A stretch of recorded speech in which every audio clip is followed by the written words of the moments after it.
හරියට කියලා දෙනවා. ශීඝ්‍රයෝනොත් කියලා කියන්නේ මොනවද දන්නවද? තමිල් සීගායෝ. හෙබ්‍රේව භාෂාවේ ශීඝ්‍රයෝනොත්. ශීඝ්‍රයෝනොත් කියන්නේ නිකන් අර ලස්සන රාගය. ලස්සන. අර අපේ සමහර මේ දවස්වල අපිට ඇවිල්ලා තියෙන සමහර ගීතිකා හරි ලස්සන ගීතිකා ඇවිල්ලා තියෙනවා සමහර අය නේද? මම ඔය ගීතිකා ගායනා කරන අයව මම දන්නේ නැහැ, සමහර අයව දන්නවා. ඒ සමහර මේ මෑතකදී අපිට සිංහල ක්‍රිස්තියානි අයගෙන් ආපු සමහර ගීතිකා බලන්න. සෙනෙහස ගලා ගියා. අර ලස්සනයිනේ. කුරුසීදී දිවි පිදුවා. අර ලස්සන. අර ඒ වගේ. අර ලස්සන ඉහළසේ පොළොව තලයේ ඒ වගේ අර ලස්සන රාගය. ඒ වගේ රාගයක් තමයි හෙබ්‍රේව සංගීතයේ ශිගියෝනොත් කියලා කියන්නේ. එයා යාඥාව දැන් කරන්නේ කොහොමද දන්නවද? ලස්සනට. අරකේ මොනවද? පළවෙනි පරිච්ඡේදයේ මොනවද? විලාපය. විලාපය දන්නවද කොහොමද කියලා? මෙයා යන්නේ අර කියවන්නේ මෙන්න කියවන්නේ කොහොමද? අයියෝ හරියල්ල. දරවද කන්නේ. දරවද ඇල්ල. ඔරන්න ඔය පල්ලියාත් ඒන්නේ වදාලු. අර ඒ වගේ ඒවා තමයි මේ හබක්කු කිව්වේ. අන්තිමට කඩවහගත්ත දෙවෙනි පරිච්ඡේදය. දැන් තුන්වෙනි පරිච්ඡේදය කට අරිනකොට මොනවද දෙන්නේ? අර අරක නෙවෙයි. මොකද්ද? ලස්සන යාඥා. මොකද්ද ඔය කියන්නේ? බලන්න පිස්සර මොනවද කියන්නේ? ස්වාමීන් වහන්සේ දෙවෙනි පරිච්ඡේදය බලන්න. මම ඔබගේ ප්‍රවෘත්ති අසා බය වෙමි. වව්. ඔතන පාවිච්චි කරලා තියෙන වචනේ හෙබ්‍රේව වචනේ යාහේ කියන වචනේ. ඒකේ තේරුම මොනවද දන්නවද? ඒ මහා ගෞරවත්වයට එක්ක එන බය. අර හිතෝපදේශයේ හතේ කියලා තියෙන්නේ. මොකද්ද? ස්වාමීන් වහන්සේගේ බය ප්‍රඥාවෙන් පටන් ගන්නෑ කියලා මතකද? The fear of the Lord is the beginning of wisdom. කර්තෘක භයපඩදලේ ඥානத்தின் ආරම්භ. ස්වාමීන් වහන්සේට බය වන ඒ බය ප්‍රඥාවේ පටන් ගැනීමය. අන්න ඒ බයයි මෙතන කියන්නේ. දැන් තමයි හබක්කුක් තුන්වෙනි පරිච්ඡේදයේ දෙවෙනි පදේ වෙනකොට තමයි මේ හබක්කුක් අනාගත වත්‍රෝලයක් කියන්නේ අනේ මට දැන් ස්වාමීන් වහන්සේගේ බය පැමිණ තිබෙනවා.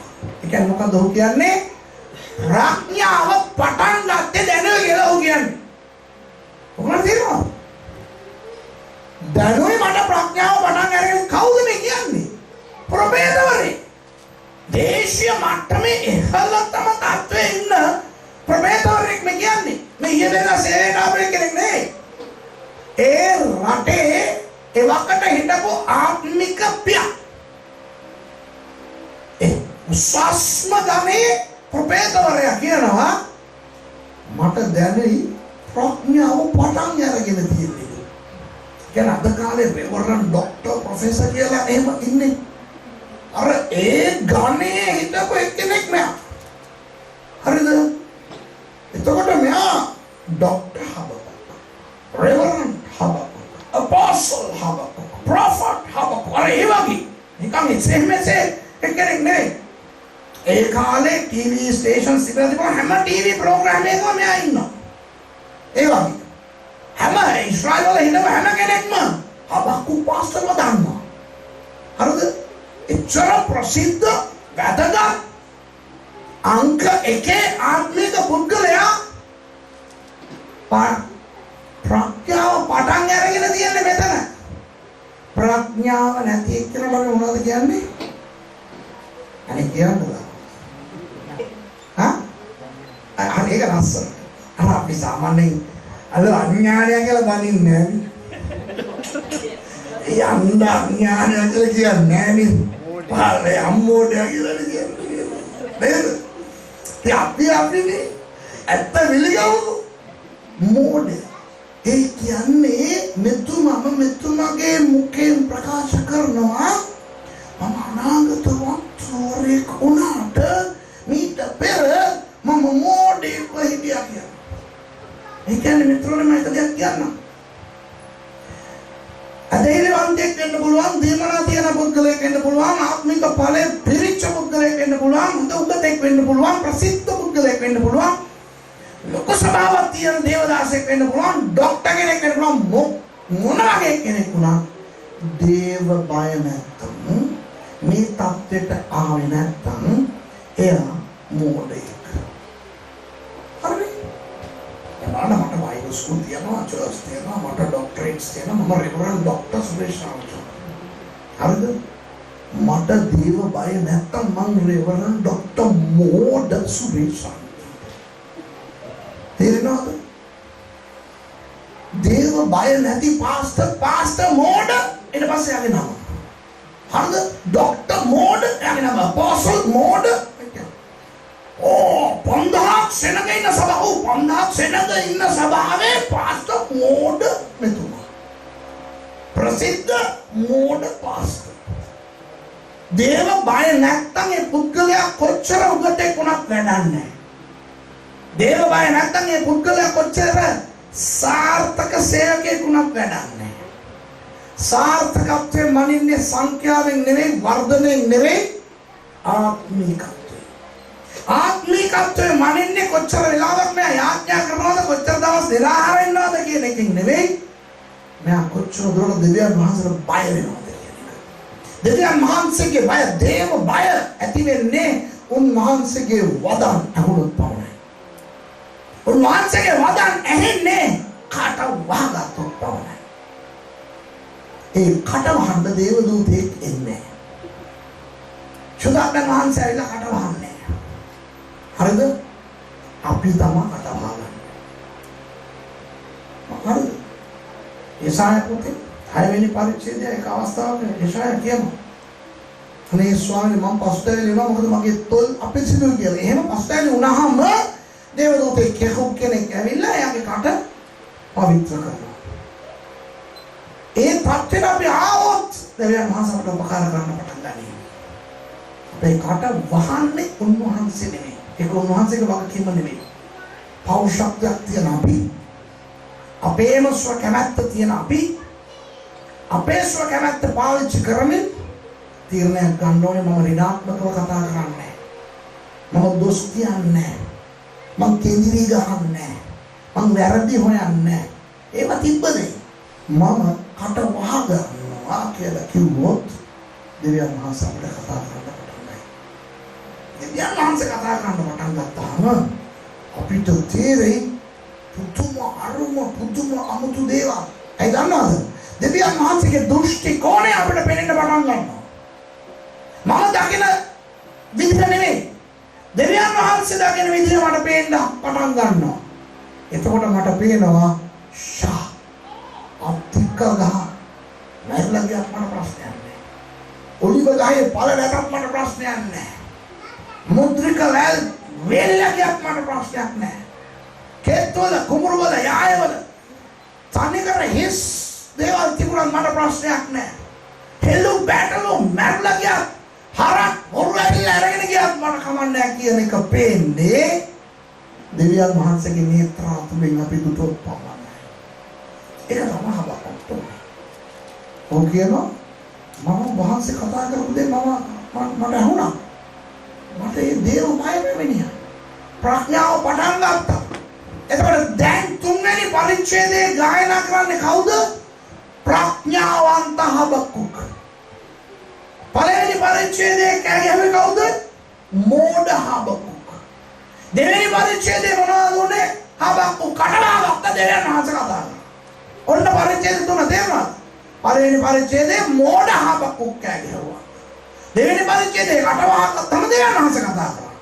තුන්වෙනි පරිච්ඡේදයේ අර මෝඩ ප්‍රඥාවන්ත වුණා. දැන් ප්‍රඥාවන්තව කතා කරනවා. ලස්සනට ශිකියොනොත් වලින් පටන් අරගෙන ඒ ගීතිකාව ගායනා කරගෙන යනකොට ඒ රිද්මේ වැඩි වෙලා අන්තිමට රයිනේ තිබ්බ නැගෙනොත් කියන බාණ්ඩ ගත්තා ගැව්වා ගන්නගෙන අත්තික ගන්න වුණා කමන්නේ ඔයි හරිද? ඒ වගේ දැන් ගායනා කරනවා. ඒ විදිහ තමයි ගායනා කරන්නේ. දැන් කිව්ව අර කලින් කිව්ව විදිහට 3:17 ඉඳලා 19 වෙනකම් ඒක ආපහු බලමු දැන්. මොකද්ද මේ දේවල් හය? උස්සියා රජතුමා ගැන මම කිව්වනේ මතකද? ඒ උස්සියා රජතුමා මොනවද කරේ? අපනයනය කරන්න පටන් ගත්ත දේවල් කිහිපයක්. තමන්ගේ රටට ඇතිතරම් නිෂ්පාදනය කරනව පමණක් නෙවෙයි, අවට තිබුණු රටවල් වලට පවා මේගොල්ලන්ගේ නිෂ්පාදනය යවන්න පටන් ගත්තා. ඒ දේවල් 6 තමයි මේ. ඒ කියන්නේ ඒ යුදා රාජ්‍යයට ආර්ථික සඵලත්වය ලබා දෙන්න හේතු වුණා වූ දේවල් 6 තමයි මේ. දැන් අපේ ලංකාව ගත්තොත් එහෙම අපේ පොල් රබර් තේ රබර් සහ පොල් නේ. ඒ වගේ ඒ යුදා රාජ්‍යයේ තිබුණු දේවල් 6 තමයි මේ. ඒගොල්ලෝ මොනවද කරේ? මේ අත්තිකා, ඔලිව, මුද්‍රික මේ පළ අපනයනය කරා. අදත් ඊශ්‍රායල් රටින් මේ දේවල් එනවා. දැන් අද මෙහි උනත් ෆ්‍රාන්සියේ උනත් ඔයගොල්ලන්ට ඊශ්‍රායල් ෆිග්ස් කියලා ඔයගොල්ලෝ ගන්න පුළුවන්. අදත් ඒ දේ තියෙනවා. ඒ විතරක් නෙමෙයි, ඒගොල්ලන්ගේ විශාල කෙත් තිබුණා. විවිධ වර්ගයේ ධාන්‍ය ඒගොල්ලෝ ගොවිතැන් කරා. ඒත් එක්ක එළු බැටළු ගවයන්.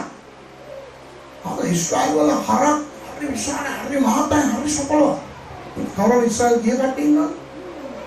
දැකලා තියෙනවද ඊශ්‍රායල් වල හරක් එහෙම කිබුත්ස් වල සමහර තැන් වල හැදෙන හරක් බලන්න නිකන් මේ ලංකාවේ අර නිකන් මේ ඇදිලා ගිහිල්ලා ඉන්න හරක් වගේ නෙවෙයි. හරි සපල. එතකොට ඒ වගේ උස්සියා රජතුමාගේ කාලේ මේ දේවල් 6 කර්ම කොටගෙන දේශය සපලවත් වෙන්න පටන් ගත්තා. එතකොට හබක්කුක් කියනවානේ මේ දේවල් 6 ගැන. ඒ 6 නැති වුණත් කියලා කියන්නේ. හරිද? නැතුව ගියත් මොකද දන්නවද?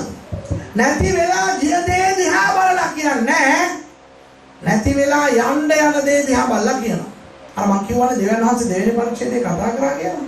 ඒවයින් එකක් තමයි මොකක්ද දන්නවද? ෆ්‍රාන්ස් කිව්වා තව අවුරුදු කිහිපයකින් උඩ බාබිලෝන් රටින් නෙබුකද්නේසර් රජතුමා ඇවිල්ලා මේ දේශයට පහර දෙන්න යනවා. මේ දේශය විනාශ කරන්න යනවා. මේ දේශය නැති වෙන්න යනවා කියලා කියනවා. එතකොට දැන් හබක්කුක් මේ දේශය දිහා බලනවා. ඔහුගේ රට දිහා බලනවා. මේ ඔලිව ගස්, අත්තික ගස්, මුද්‍රික වැල් මේ දේවල් ඔක්කොම දිහා බලනවා. දැන් මේ මනුස්සයා දන්නවා මේ සේරම දේවල් නැති වෙන්න. අර ලස්සන ඊශ්වරයේ මිත්‍යාවත පැත්තේ ඔය කෙත් දිහා බලන මනුස්සයා බලනකොට මනුස්සයා දන්නවා මේ දේවල් නැති වෙන්න යනවා. ඔය හරක් එළු බැටළු නැති වෙන්න යනවා කියලා දන්නවා. දැන් මනුස්සයා කියනවා ඒව නැති වෙන්න යනවා. එහෙම නැති වුණා මම ස්වාමීන් වහන්සේ තුල ප්‍රීතිවන්නේ මේ කියන්නේ. මනෝවිද්‍යාවේ කම්පන දෙකක් තියෙනවා. හරිද? දැන් දුකක අපි කවුරු හරි අපි ආදරය කරන කෙනෙක් මිය ගියාම අපිට ඇති වෙනවා කම්පනයක්. ඒකට අපි කියනවා ඉංග්‍රීසියෙන් bereavement. හරි? අධික වූ ශෝකය. ඉතින් අපි ආදරය කරන කෙනෙක් එහෙම අන්තරා වුණාම අපේ ඒ ශෝකය කර්ම කොටගෙන අපිට කන්න බැරි වෙනවා, බොන්න බැරි වෙනවා, නිදා ගන්න බැරි වෙනවා. දන්නවනේ. හරිද? හැබැයි මනෝවිද්‍යාවෙන් අපි ටික කාලයක් දෙනවා, දවස් කිහිපයක් දෙනවා. ඒ වගේ ඊට පස්සේ ආපහු හිමීට යථා තත්ත්වයට ආපහු ඒ පුද්ගලයා එනවා. ඒකට අපි කියනවා bereavement. actual bereavement. හරිද? ඒක සිංහලෙන් කොහොමද කියන්නේ කියලා මට තේරෙන්නේ නැහැ. කියන්නේ ඒක වුණාම අපි අත්දකින කම්පණය. තව එකක් තියෙනවා. භයානක එකක්. ඒකට අපි කියනවා සයිකොලොජිස්ට්ලා කියනවා anticipated bereavement. බලාපොරොත්තු වෙන්නා වූ කම්පණය කියලා. ඒ මොකක්ද දන්නවද? ඔය අපි ආදරය කරන එක්කෙනා රෝගාතුරව ඉඳලා දොස්තර ගාවට ගියාම ඒගොල්ලෝ වෛද්‍ය පරීක්ෂණ පවත්වලා කියනවා මෙයා ඉන්න යන්නේ මාස 5යි තව මාස 5යි. එයාට කැමති දේ කන්න දෙන්න. එයා ආස කරන දේ ගොඩක් අපි මම දන්නවා මේක ගොඩක් සිදු වෙනවා නේ. මේ ඊයේ පෙරේදා අපිට අපි දන්නවා මේ කෙනෙකුට ડોක්ටර්ස්ලා කිව්වා මෙයාව ගෙදර ගෙනියලා ඉල්ලන දේවල් ඔක්කොම කන්න දෙන්න දැන් ඉතින් ඉවරයි කියලා. එතකොට අපි දන්නවා මේ පුද්ගලයාට මාස 5යි දීලා තියෙන්නේ. මේ පුද්ගලයා මැරෙන්න යනවා කියලා. ඒ පණිවිඩය ලබාගත් අවස්ථාව පටන් මේ පුද්ගලයා මිය යනකම් මේ ඔය දේ දන්න මිනිස්සයා යන්න යන කම්පණය තියෙනව නේද?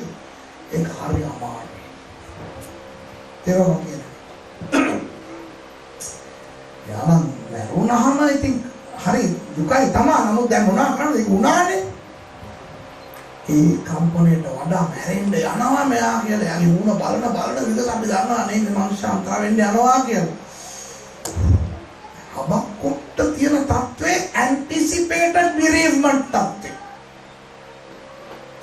ඒ කියන්නේ දැන් උඩට තියෙන ඔලිව ගස්, අත්තික ගස්, මුද්‍රික වැල්, කෙත් හද උඩට වගා කරලා තියෙන කෙත් දිහා බලාගෙන උඩට සපලොත් තියෙන මේ ගාල හරක් දිහා බලාගෙන එළු බැටළු දිහා බලාගෙන මෙතුමා කියනවා මේ දේවල් නැති වෙන්න යනවා.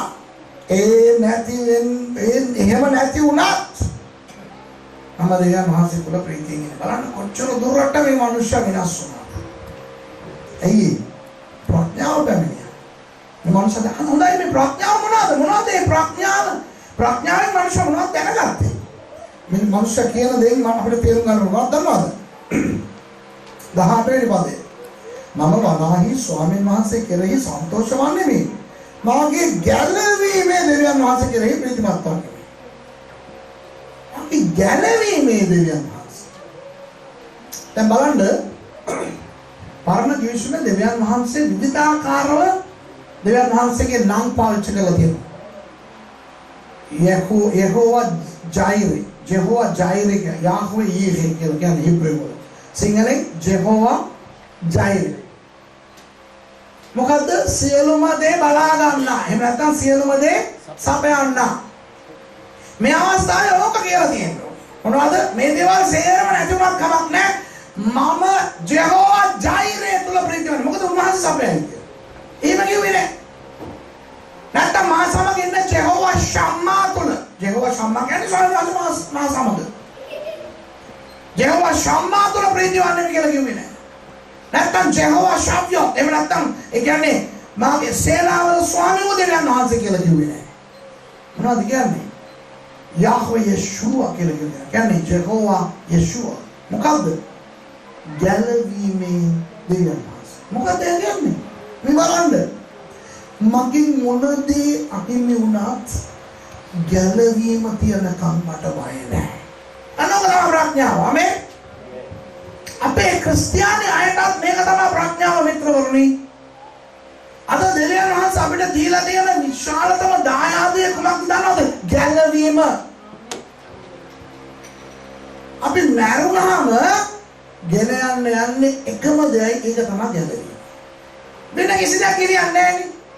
අපි හම්බ කරන කිසිම දෙයක් කියන්නේ නැහැ. මිනිස්සු කියන්නේ නැහැ. අපේ නම්, අපේ තනතුරු ඒවත් කියන්නේ නැහැ.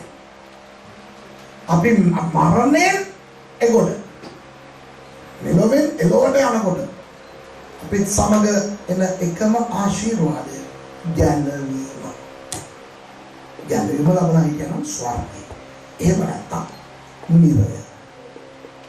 එතකොට අද අපිට ගෙවල් නැතත්, රැකියාව නැතත්, විසා නැතත්, මොනවා නැතත් අද අපිට ගැලවීම තියනවා නම් අනිත් ඒවා තිබුණා නම් හොඳයි.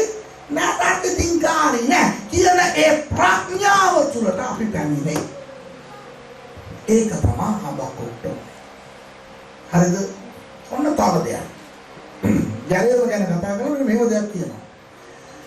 19 ස්වාමීෝ යෙහෝවා වහන්සේ මාගේ බලය. උන්වහන්සේ මාගේ පාද මුවදෙනුන්ගේ පාදවලට සමාන කොට මාව උසස් ස්ථාන අපිට යන්න සලස්වන සේක. දැන් මෙතුමාගේ යාඥාවත් වෙනස් වුණා. මෙතුමා මොනවද දන්නවද? පළවෙනි පරිච්ඡේදය කරේ.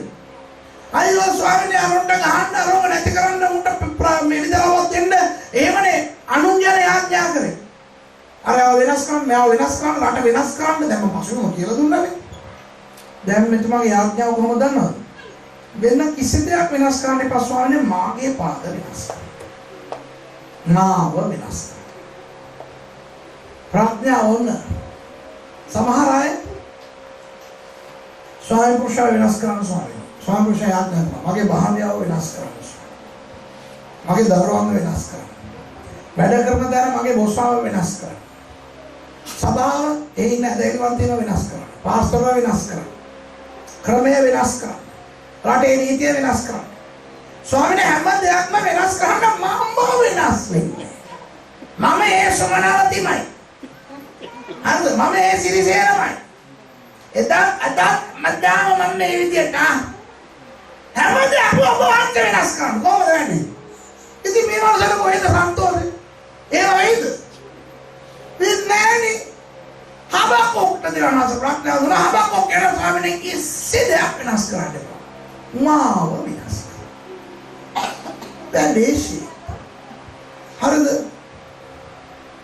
ඔයගොල්ලන්ට තේරෙනවා. නැත්නම් මැරෙන්න ඕනේ කියලා ආය ආඥා කරන්න ඕනේ නැහැ. හරිද? ඊට මොකද කියන්නේ බලන්න පොන්නේ. මාව වෙනස් කරන්න. හරි? අර හැම වෙලේම රවල එහෙම කරන එක තරහා ගන්න පුළුවන් ශක්තිය මට දෙන්න. හරිද? මගේ ස්වයං පුරුෂය වෙනස් කරන්න එපා. කොහොම හරි ගියා. මාව වෙනස් කරන්න. මගේ භාර්යාව වෙනස් කරන්න. මේ භාර්යාවගේ කට වෙනස් කරන්න කියලා ඔයගොල්ලෝ ස්වයං පුරුෂයන් ආඥා කරන මුගලන්ට මම ආරංචියක් දෙන්න. ආදම් ඉඳන් අද වෙනකම් කාටවත් බැරි වුණා. ඔබට පුළුවන් වෙයි කියලා හිතන්නේ. ඔබ තිබිච්ච නිරන්තරයෙන් හොමවලා තියෙන්නේ. නේද? නිරන්තරයෙන් ප්‍රේස් ද ලෝඩ්. හරි? අපි වෙනස් වෙමු. එයා කතා කරමු දෙක. එයා අපි වෙනස්. සභාව වෙනස්. අපේ කට්ටියට මොනවද කියලා දෙන්නේ? ස්වාමීන් පල්ලිය වෙනස් කරන්න නැත්නම් මම පල්ලිය වෙනස් කරලා වෙන පල්ලියකට. මේ කෙනෙක් වෙනුවෙන් පල්ලිය වෙනස් වෙනවා. අද නැත්තම් පොඩි කල්ලියක් එකතු වෙනවා ඒගොල්ලෝ වෙනේ මුළු පල්ලියම වෙනස් වෙනවා. නැත්තම් ඒගොල්ලෝ ගිහිල්ලා වෙනම පල්ලියක් පටන් ගන්නවා. හරි? ඔන්න ගියාවයි. හරි? අස්තත්වම හිටපු දෙන් යාගේ වයිෆ්තෝම හිටපු දෙන් අර බ්‍රදර්වම හිටපු දෙන් කනවා ඉතින් මාව වෙනස් කරන්න. ජීවිතේ සුන්දරයි. ඕනා. හරිද? හබක්කු සහ මං අතර තියෙන වෙනස මං කියන්නේ. හරිද? මම ගොඩක් තැන්වල මේක කියලා තියෙනවා. දැන් මමයි හබක්කු මේකත් එක මම දේශනාව ඉවර කරනවා. හරිද? හරිද? මම කියන්නේ සුරේෂ්. මමයි හබක්කුයි හම්බෙලා ගමනක් යනවා. හරිද? කොහොමද ගමන යන්නේ? මම ශීක් වෙන්නේ වස්තරේ ජීවත් වෙන පාස්ටර්. මට බයිබලයේ තියෙනවා iPhone එකේ දාලා තියෙනවා මගේ හෙබ්‍රෙව් බයිබලේ, ග්‍රීක බයිබලේ, දෙමළ බයිබලේ, ඉංග්‍රීසි බයිබල් ප්‍රෝග්‍රෑම් සෝගාලා තියෙනවා, නැවිගේටර් තියෙනවා නේ, මැපින් සිස්ටම්ස් තියෙනවා, ඔක්කොම જાති තියෙනවා මේක. ඒ මදුවට ලැප්ටොප් තියෙනවා නේ. ඒ වයිත් ඔය වගේ හැම දෙයක්ම තියෙනවා. අනේක හොඳ මේ වගේ නෙවෙයි හොඳ ස්පෝර්ට්ස් ෂූස් තියෙනවා. හොඳ කිට් තියෙනවා, රක්සක් දාගෙන අරවයි අර නැට් මේ නැට් නේ. පීනට්ස් අර මේ ඔක්කොම දාගෙන වතුර බෝතල් අර මේ ඔක්කොම දාගෙන නේද කැප් එක බේස්බෝල් කැප් එකක් දාගෙන හරි හොඳ වොච් එකක් බලන්න මේ දිශාව පෙන්වන එකක් දාගෙන මං එනවා හබකුක් ළඟට යන්න කියලා. හබකුක් ක්‍රිස්තු පූර්ව 630 ආපු මිනිස්සෙක් නේ මනුස්සයෝ මොනවත් නැහැ. අර දන්නනේ ඒ කාලේ අර ප්‍රොෆෙසර් අඳගත්ත එකයි අර බයිබලේවත් කියන්න බෑනේ මොකද අර ලොකු මේවා මොකක්ද අර පංගවලනේ ලියලා තිබ්බේ කාලේ. ඒවා උස්සගෙන ඉන්නත් බෑනේ නිකන් තමයි එන්න නිකන් අර ඒ කාලේ තිබ්බ ලෙදර් එකක් දාගෙන එන්න ඕනේ. දැන් මේ මිනිස්සයයි මායි යනවා දැන් ගමන ඉතින් කොහොමද හබක්කුක් කියලා කතා කර කර යනවා. ගියාම හම්බෙනවා ලොකු කන්දක්. ඒ කන්ද දැක්කම මම බලනවා මගේ දෙයනේ මට නම් මේ කියලා කිව්ද බෑ. ඇයි? ඒක හරි අමාරු කන්දක්. මේ කොහොමද ඉතින් මම ටක් දාලා බලනවා. දෙන්නම් ජම්බු. මම අලුත් මිජස් වුණා. මට දැන් මතකයි කොහෙදෝ තියෙන කන්දට ගියපන් ඒක පහ වෙලා යයි කියලා ටක් ගාලා ගත්තා. ලැප්ටොප් එක ගියා කොන්ෆිඩන්ස් එකට ගැහුවා මවුන්ටන් කියලා ගත්තා. මවුන්ටන් කියලා කියන හැම පදයක්ම ගත්තා. ආයෙත් තියනවා මොකද්ද? උඹේ කන්ද දිහා බලන ඔබ කිව්වොත් එන කන්ද ඔබ මෙතනින් ගැලවිලා ගිහිල්ලා සමුද්‍රයේ පිහිටියන් කියලා ඒ වගේ වෙයි කියලා දැන් පදෙත් වාගත්තා. හරිද? හබකුක්ට ඕවදන්නේ පරමජීසිත ඕනේ. ඔගේ යේසුස් වහන්සේ කිව්වේ. දැන් ඊළඟ එක උනක් දන්නවද? මට තියනවා ඊමේල් SMS ගත්තා ඊමේල් එක ඕපන් කරා හබකුක් wait a minute කිව්වා ඇඩ්‍රස් බුක් එකට ගිහලා select all කියලා ගහලා ගහුවා ඊමේල් එක encountering mountain pray for me pastor Suri. නම ඇමරිකාව එංගලන්තේ හැමතැනම කට්ටිය දැන් යාඥා කරනවා pastor Suri කන්දක් කවලා යාඥා කරනවා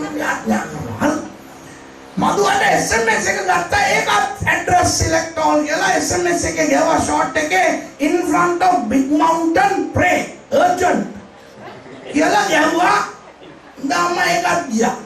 හරිද? PTL කියලා පටන් ගන්නවා praise the Lord. හරිද? දැන් SMS එකේ කියලා ඉවරයි මේකත් දැන් පදෙත් ගත්තා. දැන් හාබකුත් ඒවා නෑ. එයාට යාඥා කරන්න කවුරුත් නෑ. ඔව්. දැන් මට ඕවා හාබකුට නැති තව දේවල් තියෙනවා මොනවාද? මට ડોක්ටරේට් තියෙනවා මට භාෂා දන්නවා ඉංග්‍රීසි දන්නවා. මේ බලන්න. හාබකුට අන්‍ය භාෂා නෑ. ඒක අලුත් කිස්මෙදියා. අපි අන්‍ය භාෂා කතා කරනවා නේද?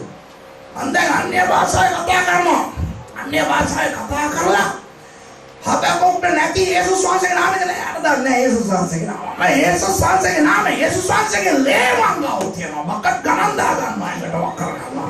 ආනේ ස්වාමීන් මගේ නාපු බඩු බහන්න එහෙමනේ ගමන් යනකොට දැකලා තියෙනවා. ස්වාමීන් මේ වාහනේද මේ ප්‍රිය පදවන්නාද ඒ වහන්සේගේ ලේන් අසාගත නැහැ. ඒක කොහොමද පී? හරි කමන්නේ. නා ඔක්කොම වක් කරගන්නවා. යේසුස් වහන්සේගේ ලේන් වක් කරගත්තා අන්නේ භාෂා කතා කරනවා. අර පදේ මත හිට ගන්න කියනවනේ දැන් මාක් 11 හිටගෙන ඉන්නේ දැන්.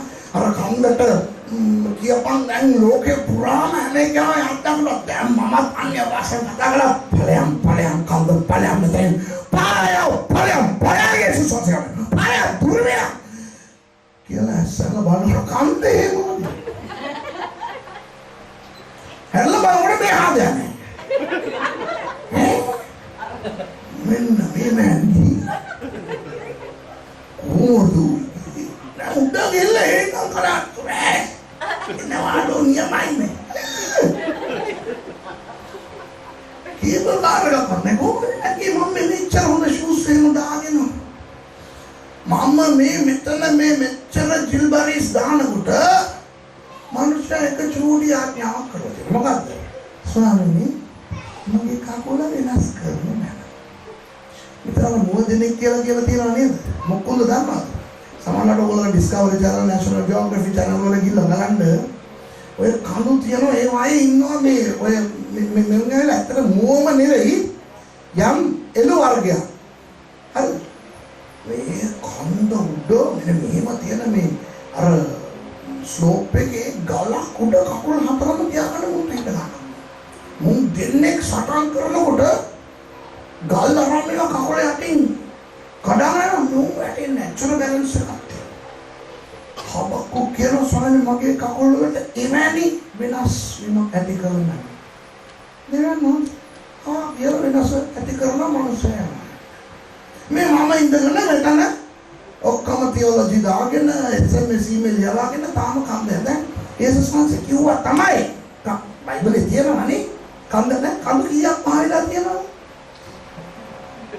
අනික දැන් උත්පත්ති පළවෙනි පරිච්ඡේදයේ කියලා තියෙනවා දෙවියන් වහන්සේ අර දවස් 6න් නැවුවා කියලා කියනවා නේද? කියවල තියෙනවා නේද? ඒක කියනවා අර හැම දවසක්ම පායේ එක එක ඒවා මවලා ඒ දේවල් ලස්සන ඒවා යහපත් බව දුටුවේ නේ. ඉතින් කඳු අර එක එක තැන්වල කඳු දාලා යහපත් කියලා වෙනස් දැකපු එක අයියානේ අපි ගලවන්නේ මේ අපිට ප්‍රශ්නයක් තිබ්බගේකෝ. නේද? උන්වහන්සේට හොඳයි කියලා තිබ්බේ අපිට හොඳ නැහැ කියලා ගලවලා ඒ ඉල්ලා මේ මොහොතේ විසින් කරන්න කියලා කියනවා. අනිත් ඒවා වෙලා තියෙනවා. ඒ දුසාංශ කිව්වේ වෙන දෙයකට. අපේ යාඥාව හැම වෙලේම ආරේවා වෙනස් කරන්න මෙයාව වෙනස් කරන්න පල්ලිය වෙනකම වෙනස් වෙන්නේ. අද අපි යන්න හදනවා දොරක් ඇතුලෙන් යන්න බෑ හිර වෙනවා. දොර උළුවව ටික උළුවව පාලනය කරන යකාව බැලලා. හරි. ඒ ආකාරයෙන් එතනින් දුරු කරලා. අනේ උළුවා යටි කවුරුනේ හුනියමක් දාලා ඇති කියලා ඒක අහලා බෝතල් අරගෙන. හරි. ඒවා කරන්න ඕනේ. ස්වාමී උළුව ඉන්න තිබ්බනේ. මා කෙට්ටු වෙන්න උපකාර කරනවා. එතකොට දේවනාංශ කිව්වයි උඹ වර බටර කණේවා අඩු කරපන්. හරිද? ඔය බැටලා කණේවා අඩු කරපන්. උඹ කන්න නෑමට මේ ෆ්‍රාන්ස් ඇවිල්ලා ෆ්‍රෙන්ච් කෑමක් කනවා ලංකාවේවත් කනවා. තොපි ඔය වගේ දෙන්නත් කොහොම වේද? දේවනාංශ කතා කරලා ප්‍රඥාව දෙන්න. එතකොට අපි කෙට්ටු වෙලා මේ දෝලෙන් යන්න වෙනවා. හරිද? හරිද? සබාවේ ඉන්නදී තියෙන දේවල් වැඩවල තියෙන දේවල් ඕවා වෙනස් වෙන්නේ නැතුව අපිව වෙනස් කරන්න කියලා අපි ඉල්ලලා සන්තෝෂයෙන් ඉවත් වෙනවා. තේරුම් ගන්න කියන්නේ අපි පොඩ්ඩක් විහිළුවෙන් වගේ ඉගෙන ගත්තට මේක විශාල සත්‍යයක්. අද දේවනාංශ අපිට ප්‍රකාශ කරන්නේ ගොඩක් දේවල් තියෙනවා. මේ නැතගත්ම දේවල් දෙක මොනවද දන්නවද? එකක් කටවහන්න බුදෙන්න. කිඳිරි ගහලා හැම වෙලේම දෝෂාරෝපණ පවරන දොස් කියන කට වහලා හරි කන විමුක්ත කරන්න පටන් ගන්නවා. ඒක පළවෙනි එක. දෙවෙනි එක අපේ ආත්මියාව විය යුත්තේ මාව වෙනස් කරන්න. හරිද? අනිත් ඒවා ඔක්කොම සේරම දේවල් වැරදි බවට පෙනුනත් හරි දැන් වපරෙන් මං බැලුවම හැම දෙයක්ම අන්තිකනේ පේන්නේ. ඇදීට පේන පළියට හැම දෙයක්ම ඇදීට නෙවෙයි තියෙන්නේ. නෑ වාස්තවං ගන්නේ නෑ. හරිද? මාව වෙනස් කරන්න. දෙවියන් මාසානි දේවල් බලන්න. හරිද? හබක්කුක් කියන නමේ තේරුම සිප ගැනීම. දෙවියන් මාසගේ වචනය සහ මාසගේ ධෛර්යය. ඕනම සිප ගන්න සේවා. හබක්කුක්ගේ දෙවියන් මාසේ අපේ දෙවියන් මාසේ. ආමෙන්. හබක්කුක් වගේ අපේ විලාපගේ ප්‍රීති ගී බවට එනවා. හැරේවා කියලා ප්‍රාර්ථනා කරමින් යේසුස් වහන්සේගේ නාමයෙන් මම ඒක කරා. ආමෙන්.